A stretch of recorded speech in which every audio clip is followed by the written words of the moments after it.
আসসালামু আলাইকুম, দর্শক শুভেচ্ছা নিন। আপনাদের সবাইকে স্বাগত জানাচ্ছি আমি কনক সারোয়ার আজকের অনুষ্ঠানে।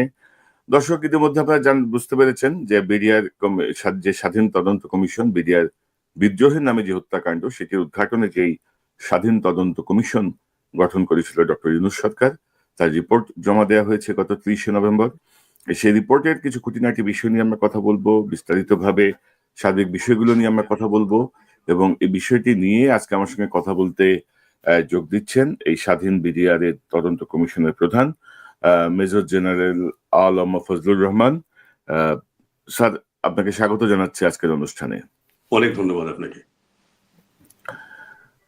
আপনাকে প্রথমেই আপনার প্রতি আরো বিশেষ ধন্যবাদ যে আপনি থাকার কারণে আমরা মনে করি যে আমরা একটি রিপোর্টটি আলোর মুখ দেখলো মানে রিপোর্টটি সাবমিট হলো সরকারের কাছে। কারণ আমরা ভেতরগতভাবে নানা তথ্য পাচ্ছিলাম এটাকে বিভ্রান্ত করার জন্য, এটাকে বন্ধ করার জন্য নানা রকমের মহল তৎপর ছিল। তারপরে সেই জায়গাটায় রিপোর্টটি আপনারা দিতে পেরেছেন। তো আমি রিপোর্টটি স্যার যে কোনো সূত্রে রিপোর্টের মোটামুটি একটা রিডিং বা মূল বিষয়গুলো আমার দেখার সুযোগ হয়েছে, পড়ার সুযোগ হয়েছে। তো আমি স্যার একটু প্রথমে যাই যে এই রিপোর্টে ধরেন ইতিমধ্যে আমি যেটা দেখছি যে ধরেন তানজিম আহমেদ সোহেল তাজ সে সময়কার স্বরাষ্ট্র প্রতিমন্ত্রী, তিনি অস্বীকার করছেন সবকিছু, বলছেন যে এটা এই না, এটা ওই না, ইত্যাদি অনেক কথা। তো এই যে সত্য মিথ্যা আপনারা কিভাবে যাচাই করেছেন একটা সাক্ষীর ইনফরমেশন বা এই জায়গাটা আপনাদের মেথড কি ছিল? আপনারা রিপোর্ট ইনক্লুড করার আগে কিভাবে আপনারা এটাকে যাচাই করেছেন একটু যদি সংক্ষেপে আমাদেরকে বলেন।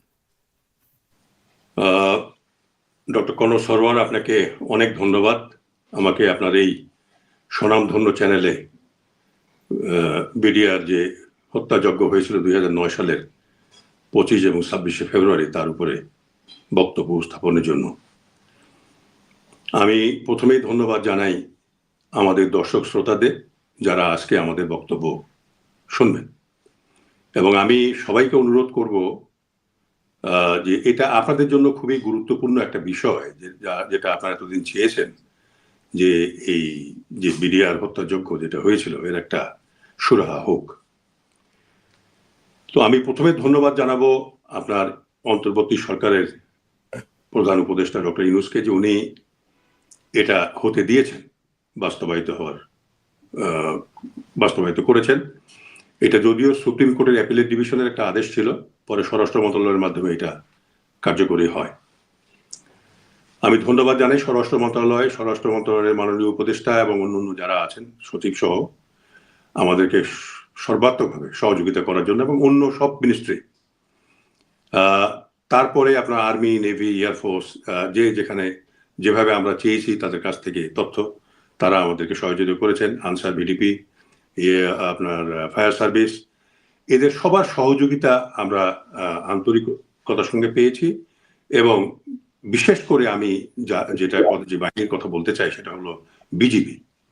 তার যে ডাইরেক্টর জেনারেল আশরাফ আমাদেরকে 2024 সালের 24শে ডিসেম্বর যখন এই প্রজ্ঞাপন বের হয়, আমরা পরের দিনে, কিন্তু একদিন দেরি না করে পরের দিনেই আমরা ওনার সঙ্গে যোগাযোগ করি ওই দিনেই, এবং পরের দিনেই 5 রাইফেল ব্যাটালিয়নের অপারেশন রুম আমাদেরকে উনি ছেড়ে দেন, এবং সাচিবিক যত সুবিধা, এই সুবিধাগুলো তিনি আমাদেরকে দেন। এবং কর্নেল রকিব ওই সময় ওই ব্যাটালিয়নের ডাইরেক্টর ছিলেন বা কমান্ডিং অফিসার ছিলেন, তিনি আন্তরিকভাবে, যা আমরা চাইনি তার চেয়ে অনেক বেশি করে আমাদের এই তদন্ত শুরু করার যে সুযোগ সুবিধা আমাদেরকে করেছেন। তো আপনি যেটা বলতে চাইলেন সেটার সঙ্গে কিন্তু অনেক বিষয় জড়িত। তো আমি একটু প্রথম থেকে বলতে চাই, সেটা হলো যে আমরা যখন এই দায়িত্ব পেলাম তখন তো 3 মাস সময় দেওয়া হয়েছিল আমাদেরকে। তো আমরা তো অস্থায়ীভাবে বিজিবি অফিসে, আমরা 5 রাইফেল ব্যাটালিয়নের অপারেশন রুমে আমরা কাজ শুরু করলাম, এবং সায়েন্স ল্যাবরেটরিতে একটা নতুন বিল্ডিং হয়েছে ওইখানে, ওই বিল্ডিংটাতে অফিস হতে হতে প্রায় 2 মাসের মতো সময় লেগে যায়। তো ততক্ষণ পর্যন্ত, ওদিন পর্যন্ত আমরা ওই বিজিবির অফিসে বসেই আমাদের কাজ করেছি। তো আমরা প্রথমে চিন্তা করলাম যে যদি তাড়াতাড়ি রিপোর্ট দিতে হয় তাহলে আমরা আমাদের ওই যে দুটো তদন্ত হয়েছে, একটা আর্মিতে হয়েছিল কোড অফ ইনকোয়ারি, যেটার প্রধান ছিলেন এখন মাননীয় উপদেষ্টা স্বরাষ্ট্র মন্ত্রণালয়, স্বরাষ্ট্র উপদেষ্টা জেনারেল জাহাঙ্গীর, এবং আরেকটা হয়েছিল প্রথমে তদন্ত কমিটি হয়েছিল, পরে ওটা কমিশনে রূপান্তরিত করা হয় আনিসুজ্জামান সাহেবের সেক্রেটারি। তো আমরা এই দুটো প্রথমে কালেক্ট করার জন্য আমরা চিঠিপত্র যোগাযোগ করলাম স্বরাষ্ট্র মন্ত্রণালয়ের সঙ্গে। তো আমরা বিজিবিটা খুব তাড়াতাড়ি পেয়ে গেছি। স্বরাষ্ট্র মন্ত্রণালয় থেকে ওটা পেতে প্রায় 3 মাসের মতো, হয়তো আমার একটু কম বেশি হতে পারে দিনের, 3 মাসের মতো প্রায় সময় লেগে গেছে ওটা পেতে। তো এখানে আমরা একটু ডিলে হয়ে গেল আমাদের, বিকজ স্টাডি না করলে তো আমরা আগাতে পারবো না সামনে। তারপরে বিজিবির যে সদর থেকে যেসব ইনকোয়ারি করা হয়েছিল এবং অন্য যেসব ইনকোয়ারি সদর দপ্তরে হয়েছে, ব্যাটালিয়নের ইনকোয়ারি গুলো, সেগুলো আমরা কালেক্ট করলাম। কালেক্ট করে খুব এক্সটেন্সিভ স্টাডি করলাম আমরা করে আমরা প্রথমে চিন্তা করলাম যে আমরা কিভাবে আমরা অগ্রসর হব, অ্যাপ্রোচটা কি হবে আমাদের। তো যাই হোক, আমি সংক্ষেপে বলবো যে আমরা যদি খুব তাড়াতাড়ি করতে চাইতাম তাহলে এটা আমরা ওই ইনকোয়ারি গুলো পড়ে সাক্ষীদের নাম তো আমরা জেনে যাব, ওগুলোকে আমরা চিঠি দিব সাক্ষীদেরকে, তারা তাদের মতো করে আপনার জবানবন্দি লিখে আমাদের কাছে সাইন করে দিয়ে যাবেন, এবং সেগুলো পড়ে আমরা পরবর্তীতে আমাদের ওপিনিয়ন এবং ফাইন্ডিং দিব এবং রিকমেন্ডেশন দিব, সুপারিশ করব। তো এতে যেটা আমরা চিন্তা করে দেখলাম যে এটা যদি আমরা করতে যাই তাহলে আমরা কিন্তু সমস্যার মূলে যেতে পারবো না, গভীরে যেতে পারবো না। এটা এক ধরনের আপনার ভাষা হবে। তখন আমরা আমাদের অ্যাপ্রোচটাকে চেঞ্জ করে আমরা বললাম যে না, আমরা প্রত্যেকটা সাক্ষীকে শুনবো যতক্ষণ সে বলতে চায়, কোনো রকম ইন্টারাপশন হবে না, এবং আমরা পয়েন্ট নোট করব, এবং উনি যখন শেষ করবেন তখন আমরা তাকে প্রশ্ন করব, এবং প্রশ্ন উত্তরের মাধ্যমে আমাদের যেসব জানার বিষয় এই জিনিসগুলোকে আমরা বের করে নিয়ে আসবো। তো এইভাবে আমরা সাক্ষীদের ডাকা শুরু করলাম। কেউ 1 দিন বক্তব্য দিয়েছেন, কেউ 2 দিন দিয়েছেন, কেউ 5 ঘন্টা দিয়েছেন, কেউ 7 ঘন্টা দিয়েছেন, কেউ 3 ঘন্টা, মানে 2 ঘন্টার নিচে কোনো বক্তব্য সাধারণত হয়নি। তো এইগুলো আমরা ভিডিও করেছি। ভিডিও করার পরে যখন আমরা ট্রান্সক্রিপ্ট করলাম এগুলোকে, তখন কারো সাক্ষ্য একবার 70-80 পেজ হয়ে গেছে, কারো 50 পেজ, কারো 60 পেজ, কারো 30 পেজ। তখন এগুলোকে আমাদের যারা মাননীয় সদস্য, প্রথমে ছিলেন 7 জন, পরে আমরা মেজর ইকবালকে নেই আইটি এক্সপার্ট হিসেবে, এই টোটাল 8 জন। এই 7 জন সদস্য আমরা সবাই, আমি নিজেও স্টাডি করেছি গভীরভাবে এই তদন্তগুলো, এবং আমরা সবাই ওগুলো কারেক্ট করা শুরু করলাম আর কি। কারেক্ট করে তখন একটা পর্যায়ে আমরা সাক্ষীদেরকে ওগুলো পাঠালাম, এবং তাদেরকে আমরা বললাম যে এটা আপনারা দেখেন, যে সাক্ষী আপনারা দিয়েছেন সেটাকেই আমরা কাটছাট করেছি, করে যেটা আমাদের খুবই প্রয়োজন সেগুলোকে রেখে আমরা এটা আপনার কাছে পাঠালাম। তারা আবার সেগুলো কারেক্ট করে আমাদের এখানে বসে, কেউ 2 দিন সময় নিয়েছেন, কেউ 1 দিন সময় নিয়েছেন, কেউ আরো বেশি সময় নিয়েছেন, নিয়ে তারপরে আপনার সেগুলো আমাদের কাছে সাবমিট করেছেন। তো এইটা করতে গিয়ে আমাদের যেটা লাভ হয়েছে সেটা হলো যে আমরা এই সমস্যার গভীরে আমরা প্রবেশ করতে পেরেছি। তো এখানে যেটা চ্যালেঞ্জ আমরা সাক্ষীর ক্ষেত্রে প্রথমে ফেস করলাম সেটা হলো যে জুলাই বিপ্লবের পরে যখন শেখ হাসিনার সরকার, মানে প্রাক্তন প্রধানমন্ত্রী শেখ হাসিনার সরকার যখন দেশ ছেড়ে চলে গেল, এদের ম্যাক্সিমামে গিয়ে ভারতে আশ্রয় নিয়েছে, কিছু অন্য দেশে গেছে। তখন আমরা চিন্তা করলাম যে তাহলে আমরা এম্বাসি গুলোকে লিখি যে তাদের স্টেটমেন্ট নেওয়ার ব্যাপারে। তো আমরা পররাষ্ট্র মন্ত্রণালয়ের মাধ্যমে সেগুলোকে লেখা শুরু করলাম। আপনাকে আমি বলি যে আমরা ভারত থেকে বা যেখানেই থাকুক তারা 2 জন পলিটিশিয়ানের আমরা স্টেটমেন্ট নিতে পেরেছি।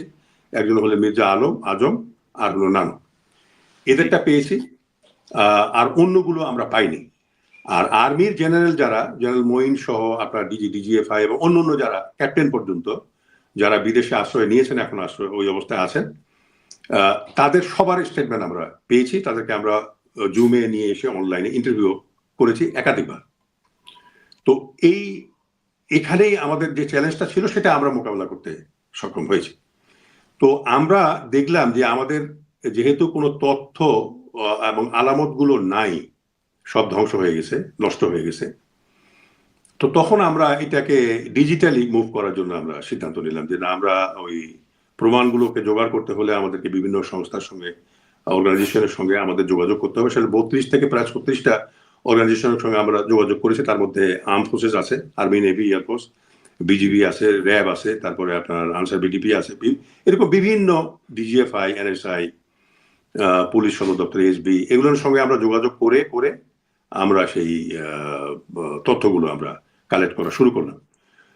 এখন এই বিশেষ করে এই যে টেলিফোন, এটা ডিজিএফ এর কাছ থেকেও আমরা পেয়েছি, বিভিন্ন জায়গা থেকেই পেয়েছি কল রেকর্ড গুলো।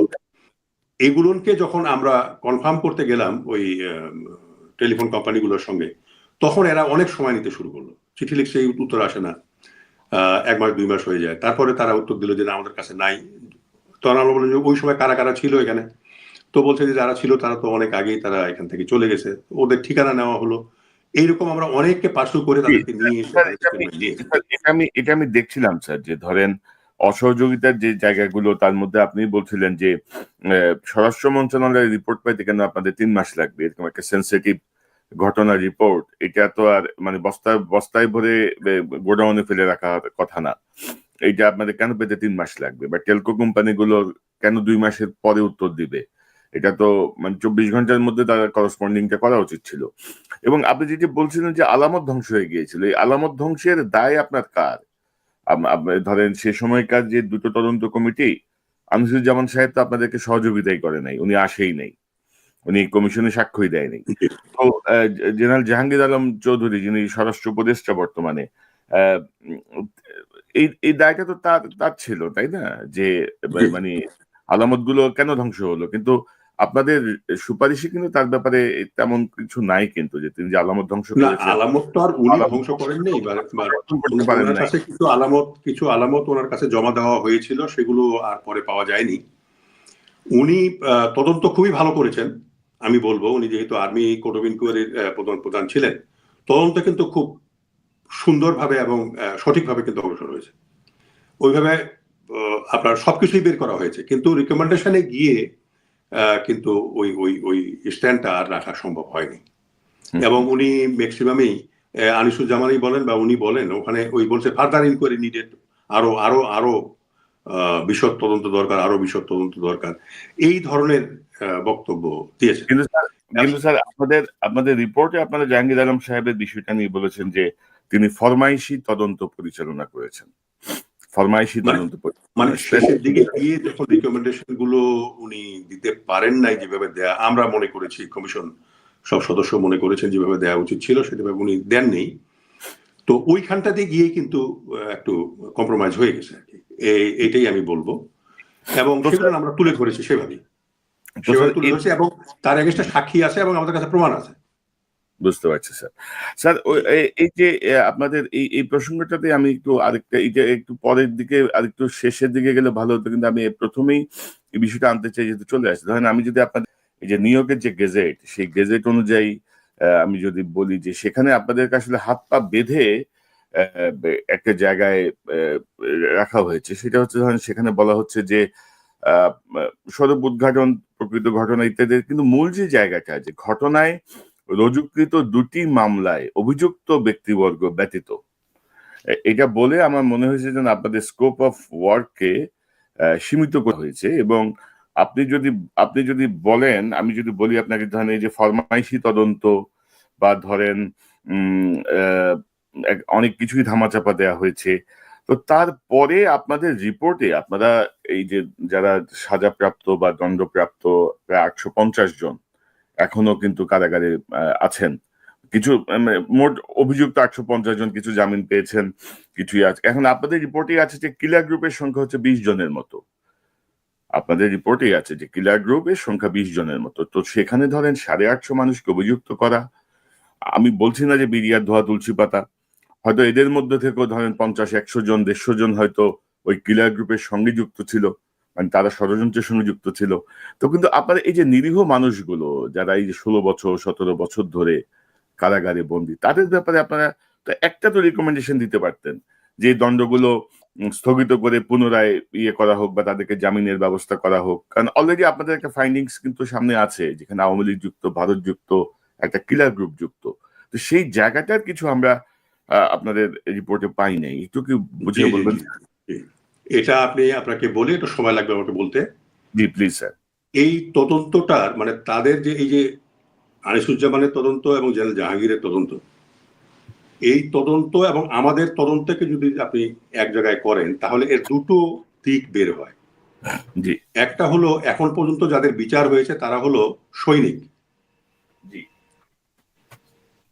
মানে সৈনিকদের বিচার হয়েছে, এবং সৈনিক বলতে আমি বুঝাচ্ছি একেবারে এডি, ডিএডি এবং সুবেদার, হাবিলদার এবং নায়েক, লেস নায়েক এবং সিপাহী, এদের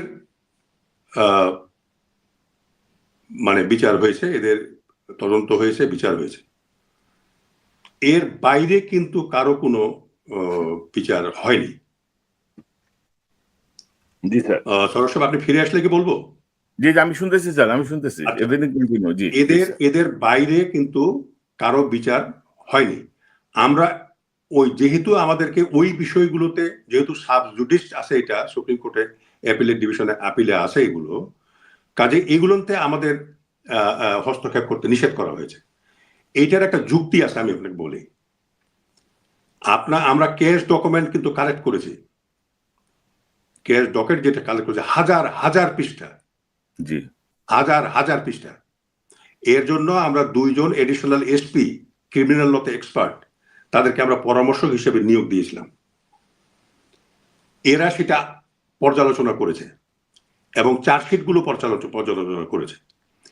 এইটাকে যদি আলাদাভাবে করতে হতো তাহলে আরেকটা এরকম 1 বছর লাগতো, আরেকটা ইনকোয়ারি কমিশন কিন্তু করতে হতো, যে কোথায় কোথায় দুর্বলতাটা আছে, এবং সেই দুর্বলতাটা গুলো আমাদের পক্ষে বের করা সম্ভব নয়। কারণটা হলো, এগুলো করতে গেলে লাগবে লয়ার লাগবে। যদিও আমাদের কমিশনের মধ্যেই 3 জন এক্সপার্ট ছিলেন, ল এক্সপার্ট ছিলেন। একজন ইন্টারন্যাশনাল লতে এক্সপার্ট, আপনার প্রফেসর শরীফ, তারপরে আপনার additional IGP doctor Akbar Hossain এবং মেজর ইকবাল, এরা কিন্তু সবাই আইনজ্ঞ, আমাদের মধ্যেই এরা ছিলেন। তারপরে আমরা 2 জন ক্রিমিনাল লতে আমরা এক্সপার্ট তাদেরকে দিয়েছি। এখন এইটাতে যদি আমরা হাত দিতাম তাহলে কিন্তু কেন এই যে স্বরূপটা, কেন ইনকোয়ারি, এই বিদ্রোহ হলো, এই হত্যাকাণ্ড হলো, কারা করলো, দেশি বিদেশি কারা জড়িত, এগুলোকে কিন্তু আমরা বের করতে পারতাম না।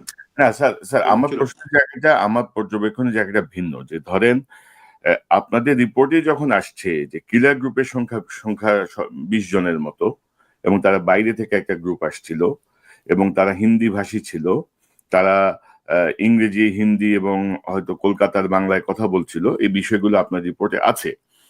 তো সেই জায়গাটায় ধরেন শত শত মানুষ এখনো জেলে বন্দি বিচারের নামে অবিচার স্যার কখনোই সমর্থন করা যায় না। অর্থাৎ আমি যে পলিসিতে কাজ করি, যে একজন নির্দোষ, একটা দোষী সাজা পেতে পারে, মানে দোষী পার পেয়ে যেতে পারে, কিন্তু একজন নির্দোষ যেন সাজা না পায়, এটা হচ্ছে স্যার, এটা আমি মনে করি এটা অলওয়েজ।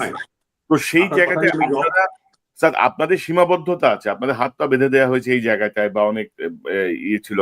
প্রয়োজনে সেই জায়গাটা যদি থাকতো, প্রয়োজনে কমিশনের সদস্য 8 জনের জায়গায় 16 জন হতো, 16 জনের জায়গায় 15 জন হতো, যে মানে একটা টোটাল কংক্রিট একটা দরকার ছিল। কিন্তু আপনাদের, আমি যদি আপনাকে প্রশ্ন করি যে আপনি এটা ফিল করতেছেন কেন, আমি যদি আপনাকে প্রশ্ন করি, মানে যেহেতু এটা বিচারাধীন একটা বিষয় এবং শাস্তি হয়ে গেছে, আপনি কি মনে করেন এই শাস্তিগুলো ভুল হয়েছে? আমি আপনাদের রিপোর্টে যখন আপনারা বলছেন যে ফরমাইশি তদন্ত হয়েছে, ধামাচাপা দেওয়া হয়েছে, এটা সরানো হয়েছে, ওইটা সরানো হয়েছে, তো এবং কিলার গ্রুপের সংখ্যা 20, তখন স্যার খুব প্রশ্ন আসে যে এই যে হাসিনার আমলের এই যে 2টো মামলা, এই 2টো মামলায় যারা দণ্ডপ্রাপ্ত, সেটি আসলে আদৌ বিচার হয়েছে কিনা, নাকি এক ধরনের ক্ষোভের বহিঃপ্রকাশ হিসেবে আমি বললাম যা আছে সব কলা গাছ কেটে ফেলো, এই এই এই এই এই এই বনের ভিতর থেকে একটা বাঘ বেরিয়েছিল, সব গাছ যা আছে সব কেটে ফেলো। নো, আমি ওই গ্রাউন্ডে বলছি। আপনাদের রিপোর্টে আপনারা বলছেন যে এই তদন্তগুলো কিভাবে হয়েছে, হাসিনার আমলে কিভাবে সত্য চাপা দেওয়া হয়েছে। তো হাসিনার আমলে বিচার তো তাই বলে স্যার সঠিক, আপনি স্যার কিভাবে মনে করছেন যে এই বিচারগুলো ঠিক আছে বা চলছে ঠিক মতো? আচ্ছা, আপনাকে এটা আমি জবাব দেই। আপনি যাদেরকে নির্দোষ বলছেন, নিরীহ বলছেন, তাই তো? আপনি আমি কাউকে নিরীহ বলছি না স্যার, আমি বলছি, আপনার কথাই আপনি বলেছেন নিরীহ মানুষদেরকে শাস্তি দেওয়া হয়েছে। আমি বলছি যে এই 850 জনের মধ্যে হয়তো 150 জন সরাসরি সম্পৃক্ত এই কিলার গ্রুপের সাথে, এই ষড়যন্ত্রের সাথে।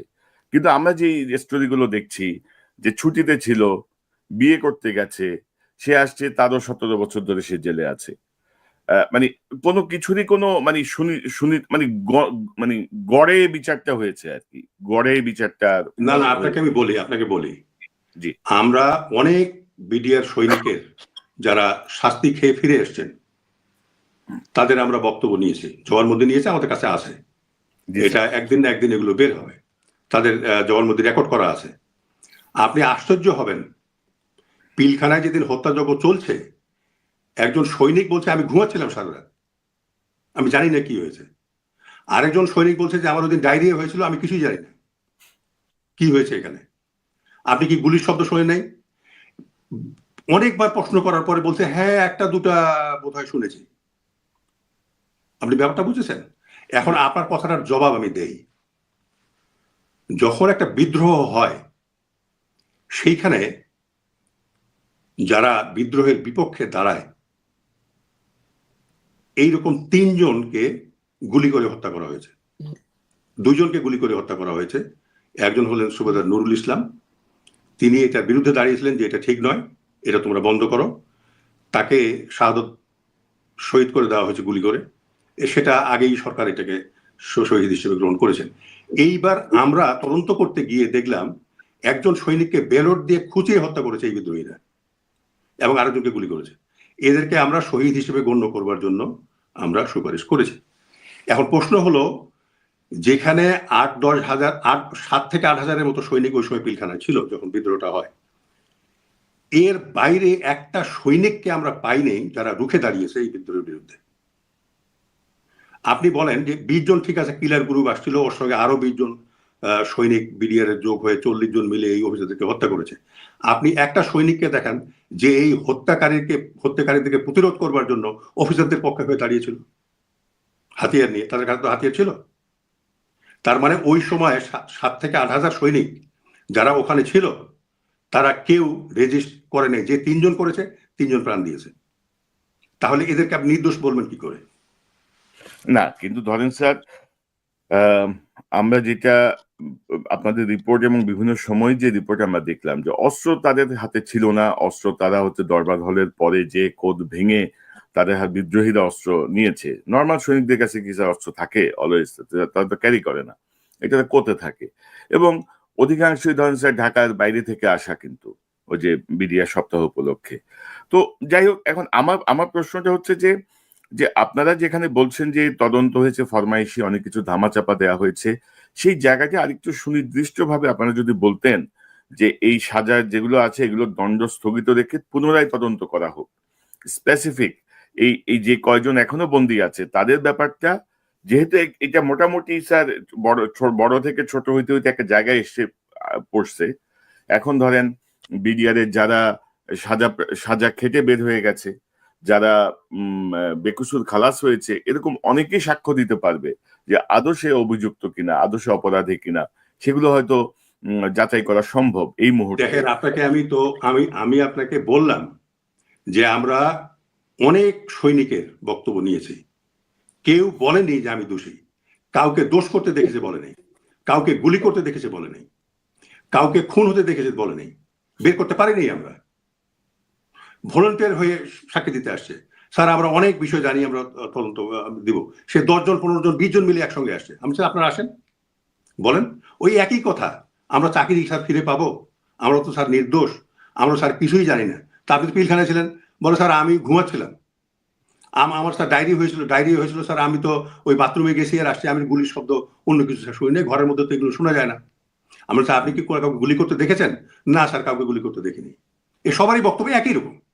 না, আমি আপনার সঙ্গে একমত, আমি আপনার এই কথাকে ডিসওন করছেন, আমি অবশ্যই তদন্ত আচ্ছা, করছি। তারপরে আমরা জেলখানায় পাঠিয়েছি। এই যে 139 জন যে আপনার মৃত্যুদণ্ড প্রাপ্ত আসামি আছে, এদের অনেকে যাদের আমাদের প্রয়োজন মনে করেছে আর কি, অনেকেরই আমরা সাক্ষ্য নিয়েছি, এবং অনেকেই তাদের দোষ স্বীকার করে ওখানে আসেন। এটা এমন যে নয় যে না তারা দোষ স্বীকার করেছে, অনেকেই করেছে। তো আমার প্রশ্ন হলো, যখন একটা ষড়যন্ত্র হচ্ছে, ওখানে 8,000 সৈনিক সবাই ষড়যন্ত্রে জড়িত থাকবে তা তো নয়, কিন্তু কেউ রেজিস্ট করেনি, যদি এরা রেজিস্ট করতো তাহলে তো এই অফিসারদের তো নিহত হওয়ার কথা নয়, করে নাই। তো যেহেতু করে নাই তারা দোষী সবাই, আপনি কাউকে বলতে পারবেন না যে সে দোষী নয়। কেন সে রেজিস্ট করে? যে 3 জন করেছে তাকে হত্যা করেছে এরা। তাহলে আপনি কি বলবেন? এদের কি বেনিফিট অফ ডাউট আপনি দিতে পারেন? না, বলেন। আমি অবশ্যই বেনিফিট অফ ডাউট দিচ্ছি না, এবং স্যার ধরেন আমি বলছি যে ন্যায় বিচারের প্রশ্ন, ন্যায় বিচারের জায়গায় কোনো আবেগের জায়গা নেই, ন্যায় বিচারের জায়গায় কোনো ক্ষোভের জায়গা নেই। ন্যায় বিচার ন্যায় বিচারই, অবশ্যই, এবং অবশ্যই, সেটাই অবশ্যই। প্রতিষ্ঠিত হতে হবে ইন এভরি অ্যাসপেক্ট। সেই সেই জায়গাটাতে আমি কথা বলছি। আমার কোনো অনুরাগ বা বিরাগ নাই না, না, কোনো না, না, কোনো সেটা আমিও বলছি না, সেটা আমিও বলছি না। ন্যায় বিচারটা প্রতিষ্ঠা করা। এখন ধরেন বিডিআর যদি রেজিস্ট না করে, ব্রাদার ইন আর্মস যাদেরকে বলা হচ্ছে, সে আর্মি অফিসারদেরকে রেজিস্ট করছিল। এইটাই আমরা তদন্ত করেছি। তারা তো এইটাই তারা তো আমরা তদন্ত করেছি। এইটাই তদন্ত করেছি এবং 130 জন আর্মি অফিসারের সাক্ষ্য আমরা নিয়েছি। কাউকে বাদ রাখিনি। Ex army chief, x navy chief, x নৌবাহিনী প্রধান, মানে বিমান বাহিনী প্রধান, কাউকে আমরা ছাড় দিইনি। সবারই আমরা স্টেটমেন্ট নিয়েছি। আপনি নিশ্চয়ই ইতিমধ্যে আপনি খবর পেয়েছেন। এবং এদের মধ্যে অনেককেই আমরা দায়ী করেছি। অনেক আমরা তো এইটাই করি, যেটা আপনি শেষে বললেন, এইটাই তো আমরা তদন্ত করেছি যে কেন এই বিদ্রোহ দমন করা যায়নি, কেন এই 57 জন অফিসার প্রাণ দিল, কেন তাদের পরিবার নিগৃহীত হলো। এটা তো স্যার আপনি এই তো একজন আমরা স্যার আপনি একজন মেজর জেনারেল, ধরেন স্যার আমি 57 জন অফিসারকে যারা হত্যা করলো, আমি তাদেরকে রক্ষা করতে পারলাম না, রক্ষা করি নাই, পারলাম না, আমি করি নাই। আমি আমি আর্মির ল যেটা, মানে আমার একজন সৈনিককে গুলি করে মেরে ফেলার পরে ওয়ার ডিক্লেয়ার হয়ে গেছে, আমি সেখানেও রেজিস্ট করি না, আমি বসে আছি কথিত আদেশের জন্য। তো সেই জায়গাটায় ধরেন আপনাদের রিপোর্টে আমি কিন্তু এই যে ধরেন এই যে কমান্ড ফেলিওর, মিলিটারি যে কমান্ড ফেলিওর, সেটা নিয়ে আপনারা কিন্তু খুব বেশি আগান নাই। খুব সুনির্দিষ্টভাবে ধরেন এটা তো আমাদের সেনাবাহিনীর স্বার্থের প্রয়োজন ছিল, যে একটা এই যে সুপ্রিম একটা মিলিটারি কমান্ড ফেলিওর। এবং আপনি দেখেন স্যার যে কি পরিমাণ একটা ভেগ টার্ম, যে ইন্ডিয়া বাংলাদেশে ঢুকে যাবে, এবং 71 সালে তো তারা বের হয়ে গেছিল, তারা আর ফেরত যাবে না। তাইলে স্যার এখন বলুক না যে নির্বাচন যদি হয় তাহলে ইন্ডিয়ান আর্মি ঢুকবে আর বাংলাদেশ থেকে যাবে না, সেনাবাহিনী মেনে নিবে। আমরা সেটা তো তদন্ত করেছি। স্যার আমি স্যার সেনাবাহিনীর অবস্থাটা একটু বুঝতে চাচ্ছি যে আপনার পর্যবেক্ষণ কি। এই যে আমরা যে বলি দেশপ্রেমিক সেনাবাহিনী, আমাদের গর্বের সেনাবাহিনী, সেই সেনাবাহিনী ইন্ডিয়া বললো যে আমি কিন্তু দেশে ঢুকে যাব, ইজ ইট পসিবল? এভাবে আপনি করবেন? আপনি তখন রক্ষা করতে পারেননি, আপনি পরবর্তী 15টা বছরে খুনিদেরকে আপনি জেনে শুনে স্যালিউট দিয়ে গেছেন, জেনে শুনে আপনি খুনিদেরকে দেশ থেকে পালানোর ব্যবস্থা। শুনেন, আপনাকে একটা কথা বলি, আপনি সেনাবাহিনীকে অ্যাট লার্জ আপনি দায়ী করতে পারেন না। না স্যার, এটা একটা অংশ, না এবং যারা ষড়যন্ত্রের সঙ্গে জড়িত ছিল।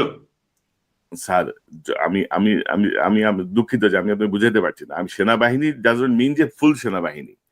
সেনাবাহিনী মিনস হচ্ছে সেই সেই 15 থেকে 25 জন, কিন্তু তারা তো সেনাবাহিনীকেই, দায়টা তো পুরো সেনাবাহিনীর উপর যাচ্ছে স্যার। আপনি দেখেন যে আমাদের তদন্তে আমরা সেখানে কোনো ঘাটতি দেখেছি নাকি, সেটা যদি আপনার কাছে থাকে যে না আমরা যে জেনেও তদন্তে ঘাটতি করেছি, সেটা আপনি আমাকে বলেন।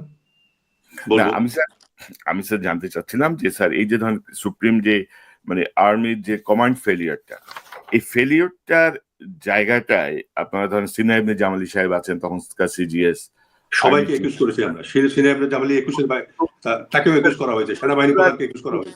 জায়গাটা স্যার একটু সফট মনে হচ্ছে আমার কাছে, মানে একটু অনেকটা সফট। এটা আপনি হয়তো সফট মনে করতে পারেন, কিন্তু আমরা যেভাবে যে আইনে তারা পড়ে, যে বিষয়গুলোর উপরে তারা পড়ে, সেগুলো আমরা সব মেনশন করেছি।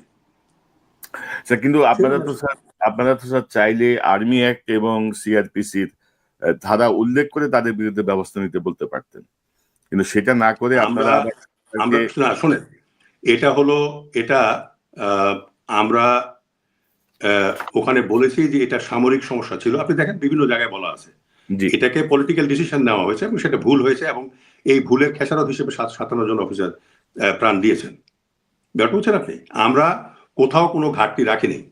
আমরা এটাও বলেছি যে এটা মিলিটারি সলভ হবে, কিন্তু এটা সলভ করা হয়নি। এটা মিলিটারিলি সলভ করা হয়নি, এবং হয়নি বলে আমরা বলেছি প্রচলিত আইনে, সে প্রচলিত আইন দেশের সামরিক আইন, দেশের যে সিভিল ল আছে, আইসিটিতে যে বিচার হচ্ছে, বা প্রচলিত যে আইন, সেই আইনে তাদের বিচার করতে হবে। আপনি এখানে কোনো এই যে স্যার ধরেন শুধু তো তাই নয় স্যার, 57 জন অফিসার তো না, পরবর্তীতে তাপসের এই হত্যা মামলার নামে তাপসে মারার চেষ্টার নামে 5 জন বেস্ট অফিসারকে সেনাবাহিনীর লোকজনই নির্যাতন করছে, সেনা কর্মকর্তারই টর্চার করছে, মানে আয়না ঘরে রাখছে, 5 বছর জেলে রাখছে। তো সেটা মানে মানে আমি স্যার আসলে হিসাব মিলাইতে আচ্ছা, পারি না। আপনাকে বলি আপনার ইনফরমেশনের জন্য বলি, আমরা এই তদন্তটা চুলচেরা ভাবে করেছি, একজনকে জি, বাদ রাখা হয়নি। আই চ্যালেঞ্জ ইউ, আমি দেখছি যে স্যার। যে ইনভেস্টিগেশন করেছে, যে কোর্ট মার্শালে ছিল, যে প্রেসিডেন্ট ছিল, যে ওই অফিসারদেরকে নিয়ে গেছে বিভিন্ন জায়গায়, সবাইকে আমরা আইনের আওতায় নিয়ে আসছি। কেউ বলতে পারবে না যে আমি আইনের আওতার বাইরে। এবং এই অফিসারদেরকে পুনর্বাসন করার জন্য আমরা সুপারিশ করেছি। কেউ বলতে পারবে না যে আমরা কাউকে বাদ দিয়েছি। ইভেন তাপসকেও আমরা বলেছি যে সে মাস্টারমাইন্ড। আমরা কিন্তু কাউকে বাদ রাখিনি, সবার জন্য কিন্তু আমরা সুপারিশ করেছি। তবে স্যার ধরেন মানে আমি তো একজন সাধারণ মানুষ, সিভিলিয়ান, আপনাদের এইসব বুঝি কম। তবে স্যার ধরেন আর্মির যে মরাল যে জায়গাটা, সেটা অনেক ডাউন করে ফেলছে শেখ হাসিনা। সেই জাতীয় কোনো সুপারিশ নাই যে ধরেন আমি আমার 57 জন অফিসারকে রক্ষা করতে পারি নাই, আমি না না না সেলিউট। না, এটা আপনি কিভাবে বলছেন? শেখ স্যার আমি হাসিনা শেখ হাসিনার শেখ হাসিনার আমি আপনাকে বলি, শেখ হাসিনার ব্যাপারে পেপারটা যদি আপনার হাতে থাকতে রিড ইট আউট, তারপরে আপনি আমাকে প্রশ্ন করতে পারেন। না যে না আপনার ওইটা হাতে আছে, যদি- হ্যাঁ, ওইটা আছে, না আমি ওইটা আপনি আছে। পড়েন, আপনি পড়েন, সবার জন্য পড়েন, না, আমি পড়ে যেটা আমাকে জিজ্ঞেস বলছি করেন। স্যার, আমি যেটা বলছি ইন জেনারেল, যে আর্মির যেই মরাল যে জায়গাটা, আমাদের ধরেন 57 জন অফিসারকে হত্যা করার পরে আমি আরো 5 জন অফিসারকে ফাঁসাই দিলাম পলিটিক্যাল ইনফ্লুয়েন্সে, আমি খুনিদেরকে স্যালিউট দিয়ে গেলাম। আমি জানি, মানে আর্মি অফিসাররা সবাই জানে, আমরা যেহেতু জানি এই গত 10 বছর ধরে যে কারা কারা যুক্ত, তো এই জন্য সবাই জানে। যারা এগুলোর সঙ্গে জড়িত কেউ শাস্তির বাইরে নাই। আপনি আমরা দেখেন, চাইছি আপনি একটা লোককে বের করেন যে এই শাস্তির বাইরে কেন, বলেন আপনি। আমরা বরং বেনিফিট অফ ডাউট অনেককে দিয়েছি, কিন্তু শাস্তির বাইরে কাউকে রাখা হয়নি। হ্যাঁ, না, না, শাস্তির বাইরে আপনি কাউকে রাখেন নাই। এবং মানে এটা আমাদের জায়গা আর কি স্যার। আমাদের জায়গা হচ্ছে যে আমরা স্যার আরো আহ, আরো কড়া কিছু হয়তো মনে মনে চাই যে আরো কড়া ভাবে আসুক, যে আপনি সুনির্দিষ্ট ভাবে বলেন যে একে এই এই এই সামরিক আইন অনুযায়ী বা এই সিআরপিসির এটা অনুযায়ী তাকে বিরুদ্ধে এই ব্যবস্থা নেওয়া হোক। সে দেখেন, সরাসরি খুনি, আমরা আমরা সরাসরি আমরা যুক্ত। কমিশনে বসে বলি আপনাকে আমি, জি, আমরা কমিশনে বসে আমাদের যে 3 জন এক্সপার্ট আছে আইনের, জি, তাদের সঙ্গে বসে আমরা আলোচনা করেছি যে এটা যদি আমরা একবার স্পেসিফাই করে দেই যে তাকে কোন আইনে বিচার করতে হবে, তাহলে এই জিনিসগুলো কিন্তু আসলে ধোপে হয়তো টিকতো না। কেননা আমরা শুধু, আমাদেরকে বলা হয়েছে যে ইনভেস্টিগেশন করে যারা যারা দোষী তাদের ব্যাপারে আমাদের সুপারিশ করার। ইভেন সুপারিশটাও ওইভাবে কিন্তু বলা নাই। আপনি দেখেন, পড়ে দেখেন, জি, নাই স্যার, নাই নাই নাই। কিন্তু স্যার, আমি ওটাকে এনশিওর করেছি যে আমরা সুপারিশ করব। আমি স্যার আপনি, নিজেই এনশিওর করেছি। জি স্যার, আপনি কি মনে করেন যে স্যার যেটা আমি বলছিলাম যে আপনাদেরকে এই কমিশনকে আসলে স্বাধীন তদন্ত কমিশন বলে হাত পা বেঁধে দেওয়া হয়েছে? না, আমি আমি আমি আপনাকে বলি, আমি একজন মুসলমান হিসেবে আল্লাহকে হাজির নাজির জেনে বলি, আমি যা করতে চেয়েছি আমি সেটা আমি করেছি। এবং আমার যে আরো যে 7 জন মেম্বার ছিলেন তাদেরকে খোলা হাতে আমি ছেড়ে দিয়েছিলাম যে তারা যেভাবে খুশি অগ্রসর হতে পারে, এবং কোথাও আমি কোনো রেস্ট্রিকশন দেইনি, এবং আমার উপরও কারো কোনো রেস্ট্রিকশন ছিল না। তো কাজে আমরা এটাই বলেছি, যেমন দেশদ্রোহী, দেশের বিরুদ্ধে ষড়যন্ত্র, সেনাবাহিনীকে দুর্বল করা, দেশকে দুর্বল করা। তারপরে বলেছি যে প্রচলিত আইনের সর্বোচ্চ শাস্তি, আপনি পড়ে দেখেন, জি, দেশের প্রচলিত আইনে সর্বোচ্চ শাস্তি, এইটা সিভিলও করতে পারে, মিলিটারিও করতে পারে। দেখা যাক। ব্যাপারটা আপনি জি, বুঝছেন? এটা স্যার, নিয়ে আমরা ডেলিবারেশন করেছি অনেক। এখন আমি যদি বলে দেই যে তাকে 10 বছরের কারাদণ্ড দেওয়া হোক, করবো না না স্যার, ওটা তো স্যার আপনি বলতে পারেন না স্যার, ওটা তো আদালত, আপনার তো স্যার সেই জন্য সেই। আদালতের উপর ছেড়ে দিয়েছে। আমরা বলছি যে প্রচলিত আইনের সর্বোচ্চ শাস্তি, এবং কি অপরাধ করেছে সেই অপরাধগুলোকে আমরা চিহ্নিত করে দিয়েছি, জি মানে আমাদের স্যার, দৃষ্টিভঙ্গিতে। স্যার আপনাদের তদন্ত রিপোর্টে স্যার ভারতের বিষয়টা একেবারে সুনির্দিষ্ট ভাবে এসেছে যে ভারত ভাবে যুক্ত।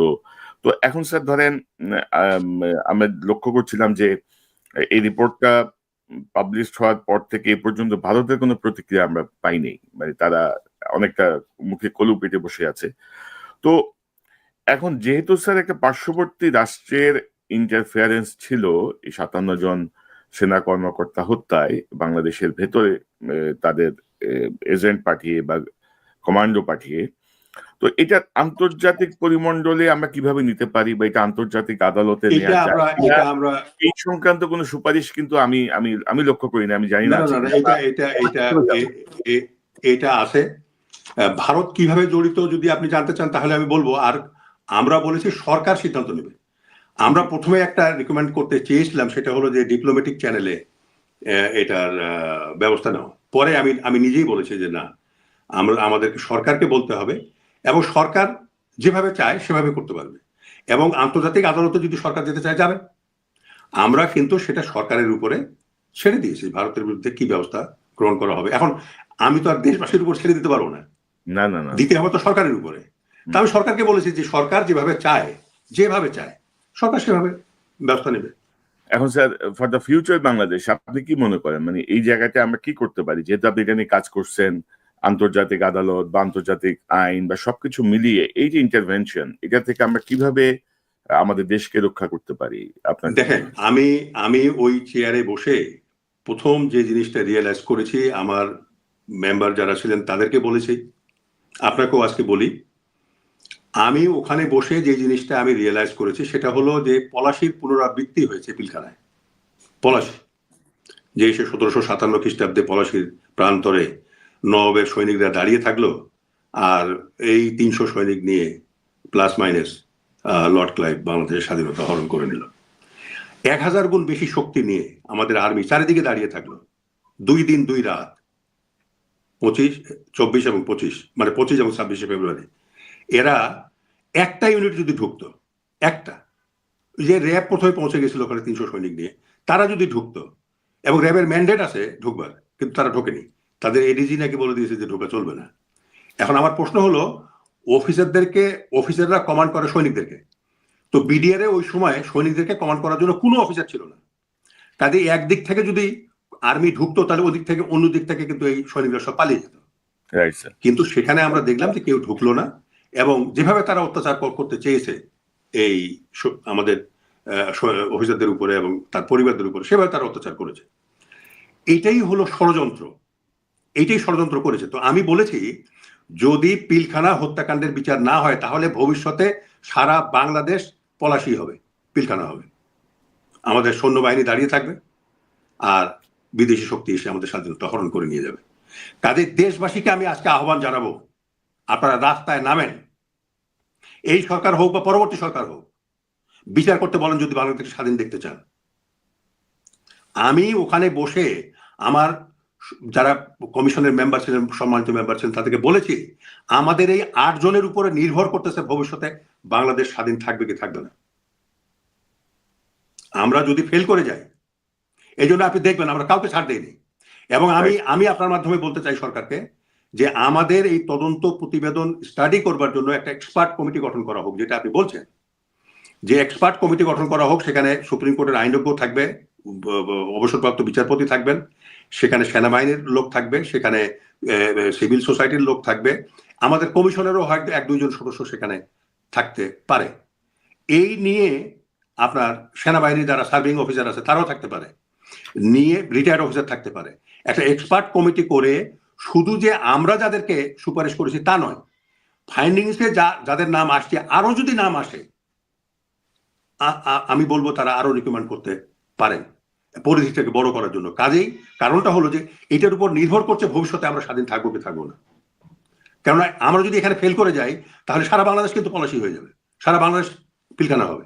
আমাদের আর্মি দাঁড়িয়ে থাকবে, নেভি এয়ারফোর্স দাঁড়িয়ে থাকবে, র্যাব দাঁড়িয়ে থাকবে, পুলিশ দাঁড়িয়ে থাকবে, বিজিবি দাঁড়িয়ে থাকবে, এবং পার্শ্ববর্তী দেশ এসে আমাদের স্বাধীনতা হরণ করে নিয়ে যাবে। আমি এটা বলেছি, আমি জাতিকে আহ্বান জানাচ্ছি, এখনো আমি বলছি যে আপনাদেরকে রাস্তায় নামতে হবে যদি আপনাদের প্রজন্মের জন্য দেশকে আপনি স্বাধীন রাখতে চান। কেন শত্রুরা ওখানে প্রথম এক্সপেরিমেন্ট করেছে যে বাংলাদেশ স্বাধীনতা হরণ করা যায় কিনা, সেখানে তারা সাকসেসফুল হয়েছে, এরপরে সমস্ত দেশের স্বাধীনতা হরণ করে নেবে। স্যার, আমি স্যার আরেকটা বিষয় একটু বলি, যে ধরেন স্যার আপনাদের রিপোর্টে ধরেন আমরা দেখলাম যে ধরেন অনেকে আছে, যেমন র্যাবের তৎকালীন প্রধান রেজানুর খান, যিনি তখন বোধহয় কর্নেল ছিলেন, পরে মেজর জেনারেল হয়ে গেছেন। তেমনি ধরেন স্যার পরবর্তীতে লেফটেন্যান্ট কর্নেল সে সময়কার সালেউদ্দিন, বা যারা সে সময় ফিল্ডে ছিল, তারা প্রত্যেকে কিন্তু স্যার ধরেন পুরস্কার হিসেবে 2-3 ধাপ লাফ দিয়ে প্রমোশন জি পেয়ে জি জি ভালোভাবে জি চলে জি গেছে। তো জি আপনারা কি স্যার চাইলে এই যে ধরেন ভাইয়ের রক্তের বিনিময়ে বা এই যে বিশ্বাসঘাতকতার বিনিময়ে যারা প্রমোটেড, যারা সুবিধা পেয়েছে তাদের পদ অবনতি করার জন্য তো আপনারা সুপারিশ করতে পারতেন। মানে এটা আপনাদের হলো সেই এটা যেতে মানে পারতেন। হচ্ছে যেটা কি আপনাদের কাছে আমরা আমরা প্রমাণিত। আমরা স্পেসিফিক মানে কোনো স্পেসিফিকেশনে যাই নেই স্পেসিফিক শাস্তি দেওয়া যে ওর পদোন্নতি করা হোক 10 বছরের কারাদণ্ড দেওয়া হোক আমরা সেটা বলিনি।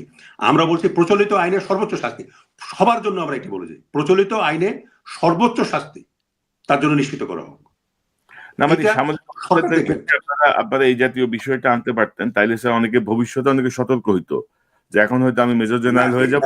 এটা এটা তো পরবর্তীতে আমি আবার মেজরে নেমে আসবো। এইটা শাস্তি হলো ডিসিশনের ব্যাপার এটা ডিসিশনের ব্যাপার কেন পুরো আমি তো একাই নই পুরো কমিটিতে আরো 7 জন ছিলেন সবাই মিলে এবং আমি নিজে আইনজ্ঞ নই অন্য আরো 3 জন আইনজ্ঞ ছিলেন তারা সবাই এটা বললেন যে স্যার আমরা আইনের উপরে ছেড়ে দিই এবং যখন এদের বিচার শুরু হবে এই শুধু এগুলোর নয় আমরা যে যে যে যে চার্জে তাদেরকে আমরা দোষী সাব্যস্ত করলাম এর বাইরেও আরো অনেক চার্জ তাদের বিরুদ্ধে আসবে জি কোর্ট স্যার।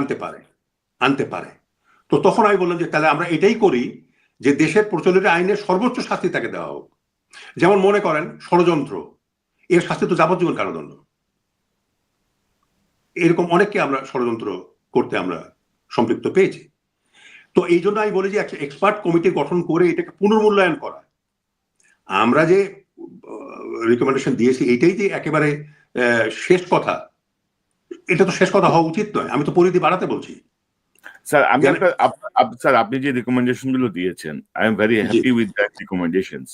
কিন্তু জি আমার ইয়েটা হচ্ছে যে সেটা আরেকটু কেন করা হলো না, সেটা আরেকটু কেন স্পেসিফিক হলো না, সেটা নিয়ে স্যার আমার বিষয় আছে এবং আমরা কিছু জায়গায় স্পেসিফিক করিনি কারণটা হলো যে এটা যে বিচারিক কোর্ট যে যখন মামলাগুলো উঠবে তখন বিচারিক কোর্ট সেটাকে দেখবেন জি আমাদের এই রিকমেন্ডেশন গুলো এটা কোর্টকে হেল্প করবার জন্য যে আমরা কষ্ট করে তাদেরকে দায়ী যে তারা যে দায়ী তাদেরকে আমরা বের করেছি তো প্রচলিত আইনে যখন বিচার শুরু হবে তখন এটা নয় আরো অনেক বিষয়ে হয়তো তারা জড়িত হয়ে পড়বে অনেক সাক্ষী হয়তো আরো অন্য রকমেরও সাক্ষী দিতে পারেন যেটা আমাদের কাছে দিয়েছেন তারপরেও আরো সাক্ষী হয়তো ওই সময় মনে ছিল না বা দিতে পারেন নাই বা কোনো দলিল দস্তাবেজ ছিল না বলে দিতে পারেনি তখন সেগুলো কোর্টে হাজির হবে সেগুলো না হবে আর তাছাড়া আপনারাও তো বাইরে আছেন বাইরে যারা আপনারা ইউটিউবার আছেন আপনারা এই বিষয়গুলো নিয়ে আপনারা দেখছেন আপনারাও তো সেখান থেকে ফিডব্যাক দেবেন তো না আমরা আমি আমাদের কাছে বলতে অসুবিধা নেই ইনশাল্লাহ।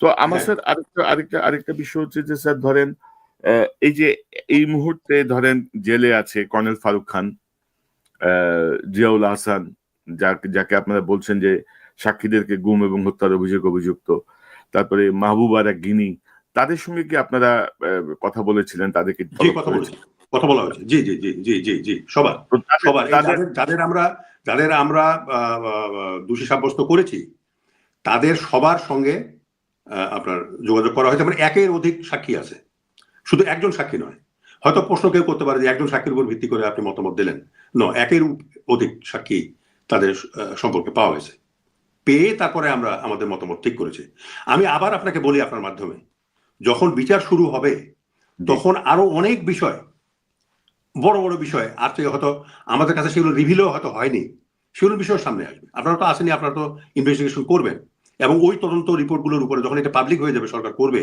তখন কিন্তু আরো অনেক এক্সপার্ট আছেন বাংলাদেশে অনেক মানুষ বাংলাদেশে আছে যারা আমাদের সাথে অনেক বেশি জানেন এইসব বিষয় সেগুলো সামনে আসবে সেগুলো তখন এগুলোর সঙ্গে তখন জড়িত হবে আমি আশা করি তারা সাক্ষী দিতে কুণ্ঠবোধ করবেন না মানে আমরা যতটুকু পেরেছি আমরা করেছি এরপরে এই জাতির উপরে এটা আমরা ছেড়ে দিলাম জাতি সরকার আপনারা যারা আছেন কনসাস যারা আছেন সোসাইটি তারা এটা দেখবেন কারণটা হলো এটার সঙ্গে আমাদের ভবিষ্যৎ স্বাধীনতা জড়িত আমরা যদি ফেল করে যাই এই বিচার করার তাহলে আমাদের স্বাধীনতা থাকবে না আমি এটা ভবিষ্যৎবাণী করে গেলাম আমাদের না, স্বাধীনতা টিকিয়ে রাখতে হলে বিচার করতে হবে আমি স্যার আপনার সাথে একমত। তবে স্যার ধরেন আপনারা বেশ কয়েকজন এর ব্যাপারে সুপারিশ করেছেন যে তাদের যেন মানে রিইনস্টেট তো ঠিক না, তাদের যেন মানে ইয়ে করা হয় আর কি, ঠিক পুনর্বাসন বা পুনরায় তাদেরকে যেন ইয়ে করা হয়, সম্মানিত করা হয়। কিন্তু স্যার ধরেন সেই সংখ্যাটা খুব কম। কারণ পিলখানায় স্যার ধরেন হাসিনার সামনে প্রতিবাদ করে বা পরবর্তী সময়ে যারা এগুলো নিয়ে কথা বলেছে বিভিন্ন জায়গায়, এরকম প্রায় 100-150 অফিসারকে বিভিন্ন অজুহাতে সেনাবাহিনী থেকে বহিষ্কার করা হয়েছে, বের করে দেওয়া হয়েছে নানা অভিযোগের, মানে ফালতু সব অভিযোগ এনে। তো তাদের ব্যাপারে স্যার আপনাদের সুনির্দিষ্ট তেমন কিছু রিপোর্টে আমরা পাই নাই স্যার। এটা ও কি এটা এটা এটা এটা আপনার ওই আর্মিতেই একটা প্রথমে কমিটি গঠন করা হয়েছিল, যেখানে আমিও ছিলাম। মানে আমি 2001 সালে আমাকে অকালীন বাধ্যতামূলক অবসর দেওয়া হয় যে আপনিও আছেন এর মধ্যে স্যার? পদুয়া রৌমারী আপনিও- যুদ্ধ। জি জি জি জি জি জি। তারপর তো সেটা ও এই অফিসার গুলোকে সেখানে ইনক্লুড করা হয়েছে আর কি, তাদেরকে পুরস্কৃত করবার জন্য। তো ওটা পরে বাদ পড়ে যায়। বাদ পড়ে যাওয়ার পরে জেনারেল হাফিজ যে আছেন বিশেষ সহকারী আপনার প্রধান উপদেষ্টা, তার সভাপতিত্বে একটা কমিটি হয়েছে এবং তারা রিপোর্ট সাবমিট করেছেন। ওই ওই বঞ্চিত হয়ে স্যার এটা তো আপনি আপনি জানেন স্যার, আপনি বলবেন কিনা আমি জানি না। জেনারেল হাফিজ ভার্সাস বর্তমান সেনা নেতৃত্ব তো একটা দ্বন্দ্ব আছেই স্যার। তো এইটার কোনো কারণ আমি বুঝি না যে সেনাবাহিনীতে ভাই আপনি সেনাবাহিনীর অফিসার, ব্রাদার ইন আর্মস, সারাটা জীবন দেখে আসছি কি এখন দেখতেছি কি স্যার, মানে এখনো স্যার ধরেন হাসিনার ভূত আছে। তো এদের ব্যাপারে স্যার এই জন্যই বললাম যে আপনারা যদি একটু সুনির্দিষ্ট ভাবে বলতে পারতেন, বলতেন যে যারা এই ঘটনার প্রতিবাদ করে বা এই ঘটনা নিয়ে কথা বলে বা লিখে যাদের চাকরি গেছে বা যারা ক্ষতিগ্রস্ত হয়েছে তাদের ব্যাপারটা বিবেচনার জায়গাটা আপনাদের রিপোর্টে থাকলে আমার না, মনে ওটা হয়। তো ওটা ওটা ওটা আমরা জানি বলে আর নতুন করে ওখানে বলতে যাইনি, আবার বলে গিয়ে কোন কোন ঝামেলা সৃষ্টি হয়ে যায়, তখন দেখা গেল যে ওইটা হ্যাং হয়ে গেছে। কেন প্রথমে তো যাদেরকে করা হয়েছিল সেটা তো হ্যাং হয়ে গেল। 3 চিফস ওখানে ছিলেন এবং ওই শাহিন, লেফটেন্যান্ট জেনারেল শাহিনকে দিয়ে কমিটি করা হয়েছিল। আমি সেখানে গিয়ে বক্তব্য উপস্থাপন করেছিলাম আমার, কিন্তু পরে তো ওইটা হলো না। তারপরে আরেকটা করা হলো যেটা 2009 সাল থেকে। আমি জেনারেল হাফিজকে নিজেই জিজ্ঞেস করেছি যে তোমরা এটা আমাকে বাদ দিলে কেন? বলে যে স্যার আমরা 2009 থেকে সরকার যে সিভিল প্রশাসনের ক্ষেত্রে করেছে, এটা আমাদের আর্মির ক্ষেত্রেও হবে। আমি ঠিক আছে করো, অসুবিধা নাই। তো ওটা তার আমরা হস্তক্ষেপ করি নাই, কারণটা হলো আমরা বলতে গেলে আবার সেখানে গিয়ে কোন আবার সৃষ্টি হয়ে যায়, জট বেঁধে যায়, আর আমরা ওটা আর বলিনি। তবে যারা যারা জড়িত ছিল এগুলোর ব্যাপারে, যারা যেমন করে 5 জন অফিসার, তারপরে আপনার অন্য এবার শহীদ ফ্যামিলিদের জন্য আমরা পুনর্বাসনের কথা আমরা বলেছি। তবে স্যার মানে no if no but full স্টপের মধ্যে আপনারা অনেক ভালো কাজ করছেন স্যার, এই জন্য আপনাদেরকে আবারও অনেক ধন্যবাদ, অনেক ধন্যবাদ। স্যার এই আরেকটা প্রসঙ্গ, আমার অনুষ্ঠান বেশি লম্বা করবো স্যার, যে আওয়ামী লীগকে আপনারা দায়ী করেছেন আপনাদের রিপোর্টে। আওয়ামী লীগের আমরা দেখলাম যে শেখ হাসিনা থেকে তোলাবালি পর্যন্ত মানে বিশাল একটা চেইন আওয়ামী লীগের যুক্ত। তো এই যে আওয়ামী লীগের এই যে সম্পৃক্ততা যেটা আপনারা বের করে আনলেন, কিন্তু আওয়ামী লীগের ব্যাপারে আপনাদের কোনো সুপারিশ নাই যে এই দলটার এই দেশে রাজনীতি করা উচিত কিনা, এই দলে নিবন্ধন করা উচিত। না না, এটা নিয়ে আমরা চিন্তা করেছি, একটা দলকে আমরা দায়ী করেছি। এখন এই দলটা ভবিষ্যতে রাজনীতি করবে কি করবে না, এটা দেশের জনগণ এবং সরকার এটা ডিসিশন নেবে। আমরা কিন্তু পুরো দলটাকে আমরা একিউজ করেছি, অপরাধী সাব্যস্ত করেছি। কারণ এরা মিছিল করে ঢুকেছে, যুবলীগ, ছাত্রলীগ, আওয়ামী লীগ ঢুকছে, আপনার 200 জন নিয়ে গেছে, 500 জন সাথে করে ক্রিমিনালদের নিয়ে গেছে। তারপরে আপনার বিভিন্ন জায়গায় স্লোগান দিয়েছে, বিভিন্ন জায়গায় যে গেটগুলোতে দাঁড়িয়ে সৈনিকদেরকে বাহাবা দিয়েছে, খুনিদেরকে বাহাবা দিয়েছে দলীয়ভাবে। কাজে আমরা বলেছি যে না, আর এত নেতা জড়িত তাদের, আপনি দেখেন যেখানে। তো কাজে তাদেরকে আমরা বলেছি যে না, দলীয়ভাবে শুধু এর নেত্রী নেতারা নয়, দলটাও বিচারের আওতায় নিয়ে আসতে হবে। তো এটা সরকার দেখবে। আপনারা যারা বাইরে ইউটিউবার আছেন, আপনারা যারা এটা নিয়ে কাজ করছেন, আপনারা ফিডব্যাক দেন, বলেন সরকারকে যে কি ব্যবস্থা নেওয়া উচিত। আমরা বলেছি যে না, এটা দায়ী। স্যার আপনার দীর্ঘ এই যে সামরিক এবং বেসামরিক অভিজ্ঞতায় আপনি কি মনে করেন স্যার যে আদৌ কি এর বিচার হবে? মানে আপনারা তো কমিশন তো রিপোর্ট দিলেন, বা বিচারটার ব্যাপারে সামরিক নেতৃত্ব বলেন, বেসামরিক নেতৃত্ব বলেন, কি মনে করেন? সাধারণ মানুষের ব্যাপারে আমি শতভাগ নিশ্চিত যে তারা বিচার চায়, তারা এটাকে একেবারে নিজের মানে ফ্যামিলির কারো হত্যার সঙ্গেই তারা মনে করে এই 57 জন অফিসারের যে হত্যাকাণ্ড। তো আদৌ আমাদের সামরিক নেতৃত্ব বা রাজনৈতিক নেতৃত্বের হাতে কি বিচারটা হবে? আপনি এটা বিচার যদি আমরা না করি, যেটা আপনাকে বললাম আমরা, তাহলে সারা বাংলাদেশ পিলখানা হবে, সারা বাংলাদেশ পলাশী হবে, যদি বিচার আমরা না করি। এটা দেশবাসীকে আমি আহ্বান জানাবো এই বিচারের জন্য সোচ্চার হওয়ার জন্য। আপনাকেও আমি আহ্বান জানাই, আপনারাও এটার পিছনে আপনারা সোচ্চার হন, আওয়াজ তোলেন এবং আমরা কিন্তু বিচার যাতে হয়, যাতে দেশের মানুষ এই রিপোর্ট জানতে পারে, আমি নিজে বলেছি যে এর কোনো সিকিউরিটি ক্লাসিফিকেশন হবে না। জি স্যার। এবং আমরা প্রথম হিস্ট্রিতে যে আমরা আনক্লাস করে কোনো সিকিউরিটি ক্লাসিফিকেশন না দিয়ে এই রিপোর্ট আমরা সাবমিট করছি, এবং আমার সিগনেচারে চিঠি গেছে সরকারকে। আমরা বলেছি এটাকে পাবলিক করে দেওয়ার জন্য, শুধু স্টেটমেন্টগুলো বাদে। স্টেটমেন্টগুলো যেহেতু একজন আরেকজনের কথা আসছে, ওখানে হয়তো সামাজিকভাবে আরেকজনের শত্রুতে পরিণত হতে পারে, এই জন্য আমরা বলছি যে স্টেটমেন্টগুলো বাদ দিয়ে আমাদের ফাইন্ডিংস, আমাদের ওপিনিয়ন, আমাদের রিকমেন্ডেশন, এগুলো সমস্ত পাবলিক করে দেওয়ার জন্য, সমস্ত, রাইট স্যার। যাতে আমাদের স্যার একজন দর্শকের একটা প্রশ্ন আমি যদি এখান থেকে নেই, তিনি বলছেন, সাব্বির আহমেদ সুমন, তিনি বলছেন স্যার শুধু তার নিজ বাহিনীর বাধ্যতামূলক অবসরে যারা গেছেন তাদের ব্যাপারে বললেন, আর বিডিআরের বেলায় কিছু বললেন না স্যার, এটা তো এক ধরনের বৈষম্য হয়ে গেল। আপনি যদি কিছু মন্তব্য করেন স্যার। দেখেন, আমরা বিডিআর এর ব্যাপারে যেটা আমার মতামত, আমি আপনাকে বলি, যেটা আমার বলতে অবশ্যই বলতে হবে, এই বিডিআর বাহিনীকে নিয়ে আমি ভারতীয় বাহিনীকে পরাজিত করেছি, আমি বার্মিজ বাহিনীকেও পরাজিত করেছি নাভ যুদ্ধে, এখানে 15 রোমারি যুদ্ধে। এখন আমার কথা হলো যে আমরা 3 জন বিডিআর সদস্যকে এইটা রেজিস্ট করতে দেখেছি, আর কাউকে আমরা রেজিস্ট করতে দেখিনি।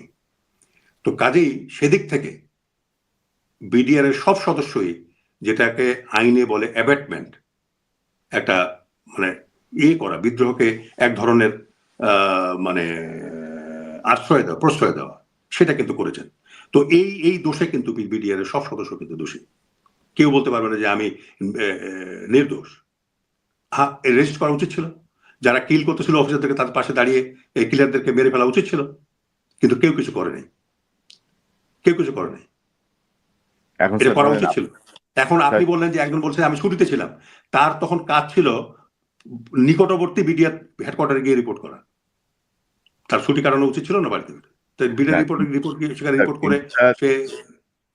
কিন্তু স্যার যেখানে আমাদের যারা কমান্ডে ছিলেন, সেনাবাহিনীর কর্মকর্তা বা যারা দায়িত্বে ছিলেন, তাদের কাছে তো স্যার কোনো অস্ত্র নাই, ব্যক্তিগত হাতিয়ারও নাই। তো সেখানে বিডিআররা কিভাবে অস্ত্র পাবে বা কিভাবে এটা প্রতিরোধ করে তুলবে? আমরা দেখেছি, আমরা শুনেছি যে কর্নেল গুলজার বলছিলেন যে আমাকে শুধু 2টা এসএমজি দিয়ে যাও, একটা অস্ত্র দিয়ে যাও, বাকিটা আমি ট্যাকল করতেছি, সেটাও হয় নাই। তো সেই জায়গাটায় ধরেন স্যার এখন মানে আমি যেটা দেখছি যে স্যার সামরিক যে নিয়ম কানুন, বিদ্রোহের ক্ষেত্রে যে নিয়ম কানুন বা সবকিছু, সেটা আর্মির ক্ষেত্রে একরকম ভাবে প্রয়োগ হচ্ছে, বিডিআর এর ক্ষেত্রে আরেক রকম ভাবে প্রয়োগ হচ্ছে। মানে বিডিআর এর জায়গাটায় আপনারা অনেক বেশি কঠোর, আর্মির জায়গাটা আপনারা অনেক বেশি লিবারেল। এটা কিন্তু আমাদের সবার কাছে, এটা উইথ ডিউ রেসপেক্ট, আপনার এটা আপনি বলতে পারেন না। কারণটা হলো 57 জন অফিসারকে নিহত করেছে এই বিডিআর সৈনিকরা। জি, 57 জন অফিসারকে হত্যা করেছে, এবং বাংলাদেশের স্বাধীনতা তারপরে আর থাকে না। 2 দিনে যখন 57 জন অফিসার নিহত হয় একটা দেশের, তখন সে দেশের স্বাধীনতা সার্বভৌমত্ব থাকে না। সেদিক থেকে আপনি কিভাবে বিচার করবেন বিডিআর সৈনিকদেরকে? আপনার উপর যদি আমি ছেড়ে দিই, এবং আমরা ওই সময় সরকার জড়িত ছিল বলে আর্মি অফিসারদের কোন রকম টাচ করা হয়নি এই 16 বছরে, কিন্তু আমরা আমাদের এই তদন্তের মাধ্যমে কিন্তু তাদেরকে আমরা বিডিআর কাঠগড়ায় দাঁড় করিয়েছি, এবং কোনো অনুকম্পা আমরা দেখাইনি। স্যার সেই সময় স্যার মিলিটারি কমান্ড যদি ঠিকমতো কাজ করতো বা কমান্ড ফেলিউর যদি না হইতো, আর্মির যে সেই ল যদি ফলো করা হইতো, মানে আর্মির গাড়িতে গুলি আসার পরে, হেলিকপ্টারে গুলি লাগার পরে, আর্মির একজন সৈনিক মারা যাওয়ার পরে, এই যে কমান্ডের অপেক্ষা যে থাকা, এই যে কমান্ড ফেলিওর, যে সেই জায়গাটার থেকে আমার বক্তব্য হচ্ছে যে আপনারা তারপরও সফট, এবং আর্মি যদি 11টার মধ্যেও ঢুকতে পারতো, মানে ঘটনার সময় তো আর্মি জানে, এই সংখ্যাটা স্যার 57 হইতো না, এই সংখ্যাটা হয়তো 6-7 হইতো। না, এটা 6-7 কেন, একটাও হতো না যদি র্যাব থেকে। আপনি দেখেন, আপনি কোনো সময় ঢাকা আসলে আপনি যাবেন 5 নম্বর গেট আর হলো দরবার হল। দরবার হলটা যদিও ভেঙে ফেলা হয়েছে, দরবার হল আর 5 নম্বর গেট, যেহেতু আমি ডিজি ছিলাম, 50 মিটারও হবে না। জি স্যার। এই একটা রাইফেলের গুলি 300 গজ যায়। যদি 300 জন সৈনিক ওই ধরলা মারা সাহসের অভাবে হয়তো ভিতরে ঢোকে নেই, যদি প্রাচীরের বাইরে থেকে গুলি করতো তাহলে এই অফিসারগুলো সমস্ত বেঁচে যেত। একটা গুলি ছড়ে নেই, এই জন্য এই জন্য প্রশ্নটা আসছে যে আপনারা আর্মির প্রতি একটু সফট, বিডিআর এর প্রতি একটু কঠোর। না না আর্মির প্রতি আমরা সফট হইনি আর্মির প্রতি আমরা সফট হইনি। আপনার কথায় আমরা যেটা পাচ্ছি যে বিডিআর কেন বাঁচালো না, বিডিআর কেন খুনিদেরকে কিলার গ্রুপকে মারলো না। আপনি যদি বলেন, আপনি যদি বিডিআরকে নিরীহ প্রমাণ করতে চান এবং নির্দোষ প্রমাণ, আমি বিডিআরকে বিডিআর এর প্রতি আমার কোনো ব্যক্তিগত কোনো সহানুভূতির জায়গা নাই, কারণ সেখানে আমাদের 57 জন সেনা কর্মকর্তা হত্যা হয়েছে। এবং আমি তো বলবো যে যারা এই ঘটনায় যুক্ত অফিসারদেরকে যেভাবে হত্যা করা হয়েছে তাদেরকে প্রয়োজনে আইন সংশোধন করে সেই পদ্ধতিতে হত্যা করা হোক দৃষ্টান্তমূলক শাস্তির জন্য।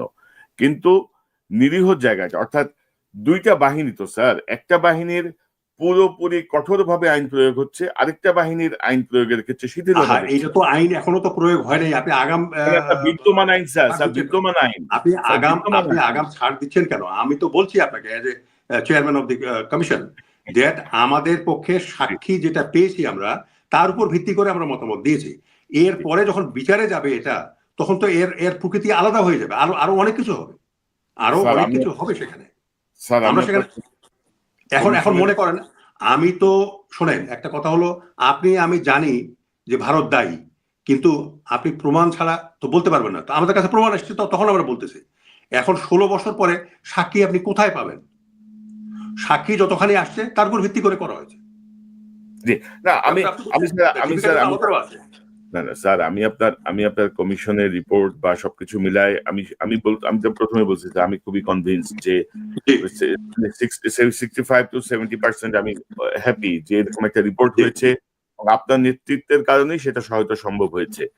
কিন্তু আমি যেটা বলতে চাচ্ছি যে বিদ্যমান তো আইন আছে, আমাদের আর্মির আইন আছে, রাষ্ট্রীয় আইন আছে, বিদ্রোহের শাস্তি কি সেটা আছে, বিদ্রোহের সহযোগিতার শাস্তি কি সেটা আছে, বিদ্রোহ দমনে ব্যর্থতার শাস্তি কি সেটা আছে, মানে নীরবতা পালনের শাস্তিও আছে স্যার। তো সেই জায়গাটা ধরেন আমরা দেখছি যে আর্মির জায়গাটায় একটু সফট, হাসিনার আমলে তো কিছুই হবে না, কিন্তু পরবর্তীতে ওই জায়গাগুলো ঘুরে ফিরে আসে আর কি, এক ধরনের বৈষম্যের জায়গাটা যেটা মানুষও দেখছে, যে বিডিআর এর যে ছেলেটা বিয়ের ছুটিতে ছিল সেও এসে এখনো 10 বছর জেল খাটছে, সে অভিযুক্ত হয়ে গেছে। কিন্তু সেনাবাহিনীর যারা সাহস করে ঢুকতে পারে নাই, যারা কমান্ডের অপেক্ষায় ছিল, তাদের তো বিচারই হয়নি, তাদের তদন্তই হয়নি।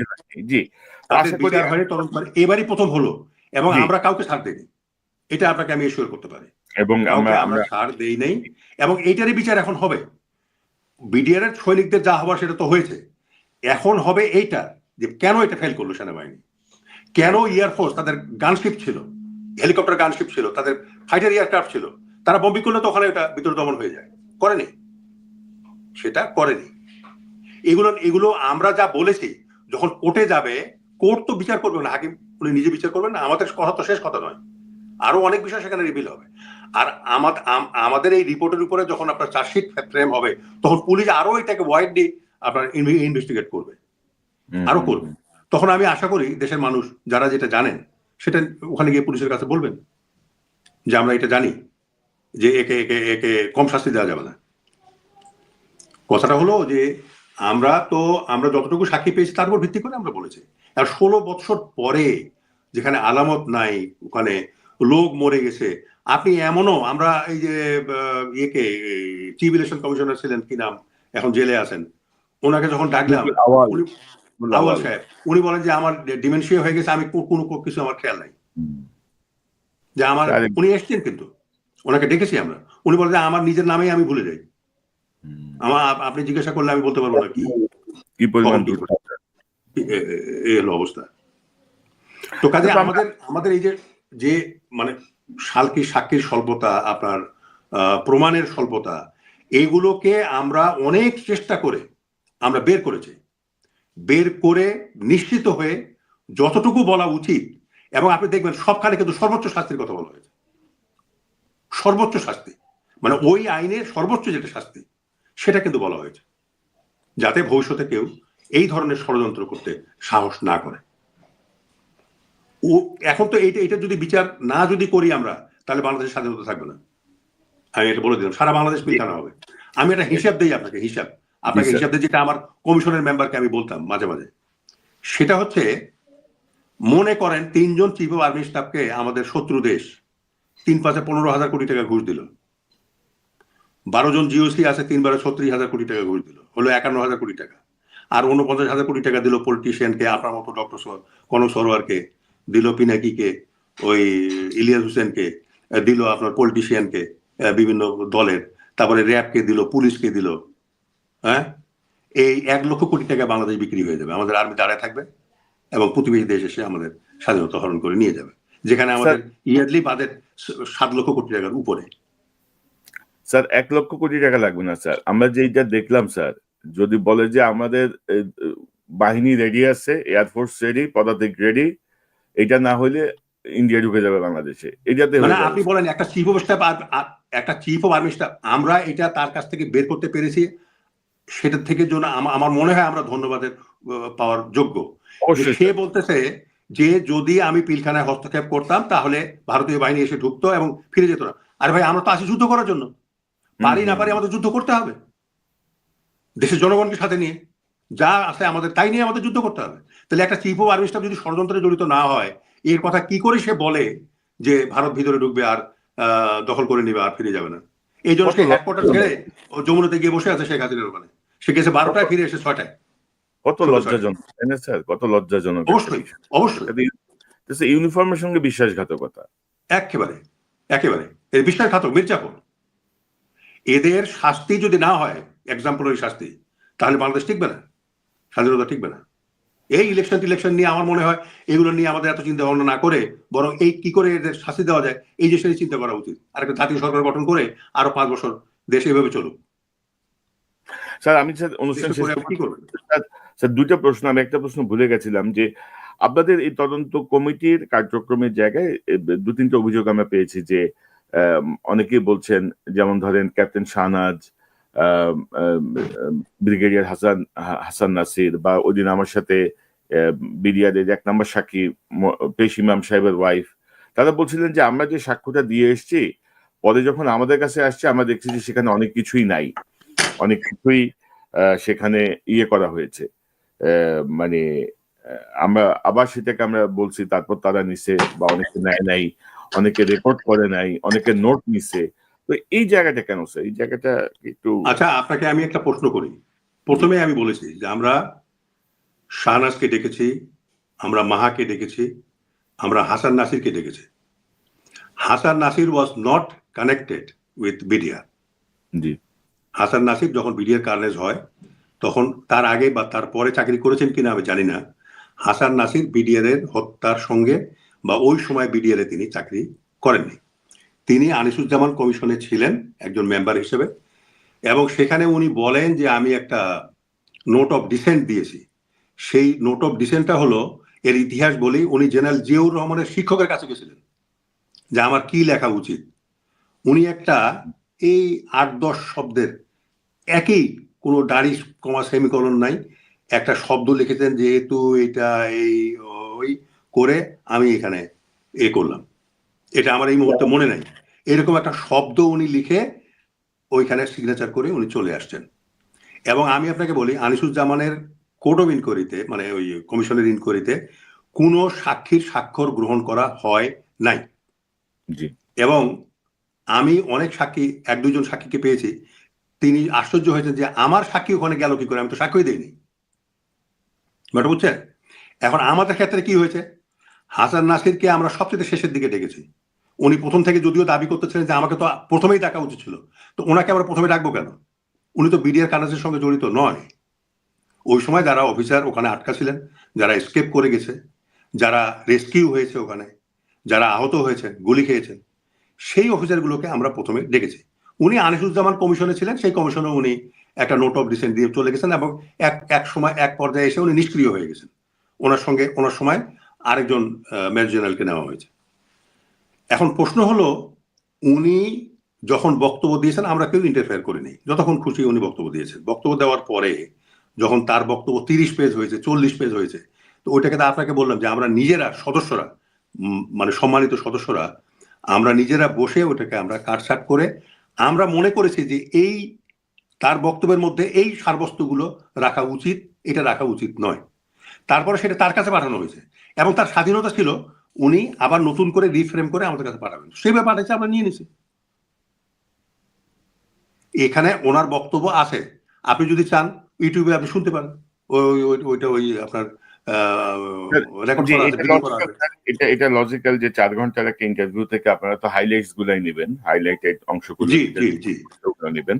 তো এটা নিয়ে জি ভুল বোঝাবুঝির হয়তো অবকাশ নাই, হয়তো বা আছে। তো স্যার, সে সময়কার 46 ব্রিগেডের দায়িত্বে গুরুত্বপূর্ণ একটা দায়িত্বে ছিলেন বর্তমান সেনাপ্রধান জেনারেল ওয়াকার। আহ, তাকে আপনারা কোথাও দায়ী করেন নাই?